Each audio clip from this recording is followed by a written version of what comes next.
नमस्कार, माझे नाव ज्ञानदा रामेश्वर बारंगळे. मी जिजामाता शाळेतील विद्यार्थिनी आहे व आज मी दूध व्यावसायिक काकांची मुलाखत घेणार आहे.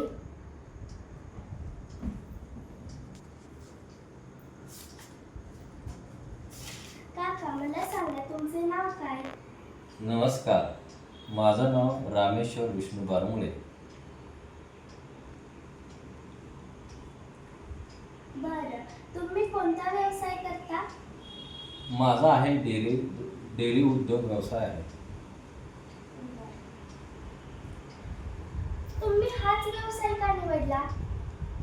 कारण हा व्यवसाय माणसाच्या आरोग्याला आणि दररोज प्रत्येकाच्या घरी लागणारा आणि प्रत्येकाला आहार म्हणून दुधाचा उपयोग आहे आणि हे प्रत्येकाला त्याची आवश्यकता आहे आणि दूध व्यवसाय हा छान आहे सगळ्यात.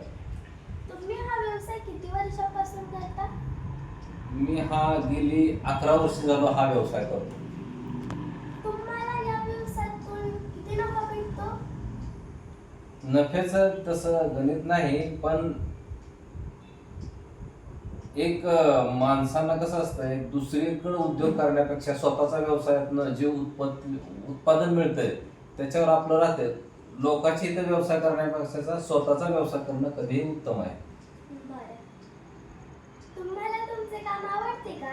हो, कुठलंही काम आपलं दुसऱ्याचे इथं काम करण्यापेक्षा स्वतःचं काम केलेलं कधीही चांगलं. आणि त्यात काय, आपण जेवढं आपल्या कामावर प्रेम करत तेवढं आपल्याला छानच आहे.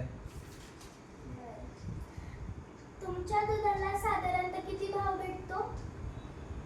आमच्या दुधाला म्हणण्यापेक्षा जो उत्पादक आमच्याकडे दूध घालतो आम्हाला प्रॉफिट हे वरनं डेअऱ्या देतात कमिशन स्वरूपात.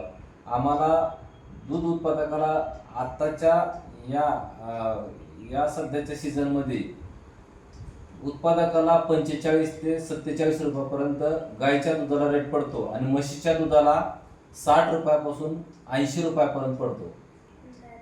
दूध व्यवसाय हा शेती व्यवसायाला पूरक व्यवसाय आहे का? हो, मोठा प्रश्न आहे. दूध व्यवसाय हा शेतीपूरकच व्यवसाय आहे. शेतीला जोडधंदा म्हणून दूध व्यवसायाकडेच बघितले जाते. आज शेतकऱ्यांना जे गोष्टी लागतात, शेतीचं उत्पन्न 6 महिने 5 महिने तो पूर्ण आणि निसर्गाच्या ह्याच्यावर अवलंबून आहे. दुधाचा व्यवसाय तसा नाही. दूध व्यवसाय 8 दिवसाला 10 दिवसाला पेमेंट येत आहे, ही त्याची गरज आहे आणि शेतकऱ्याचं सगळं दुधाच्या उत्पन्नावर सगळं भागतंय. मग शेतीचा काम असतील, घरचे प्रपंचाचे, शाळेचे शिक्षण असेल, मुलांचे आणखीन लग्न कार्य असेल, जे काय असेल ते दुधाच्या उत्पन्नावर त्यांचं खूप सगळं चांगलं चालतंय. तुम्ही इतर उत्पादकांना कसे मार्गदर्शन कराल?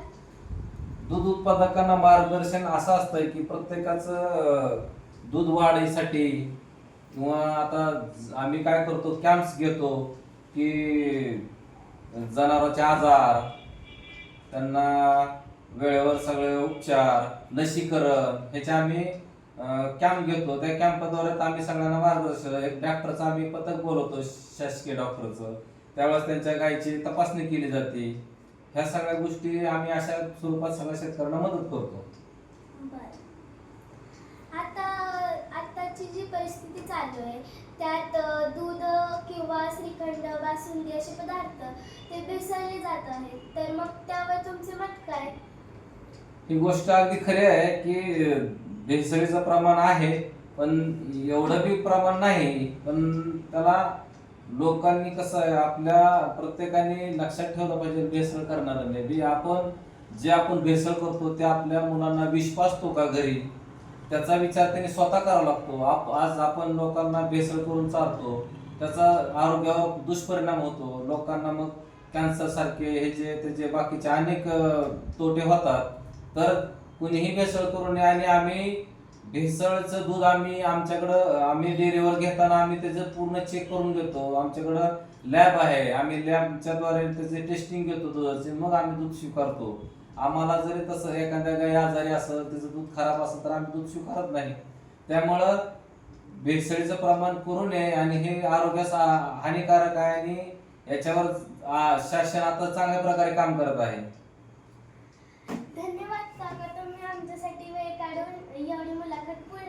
धन्यवाद धन्यवाद धन्यवाद. तर अशा प्रकारे आपण दूध व्यावसायिक काकांना विचारून मुलाखत घेतलेली आहे. धन्यवाद.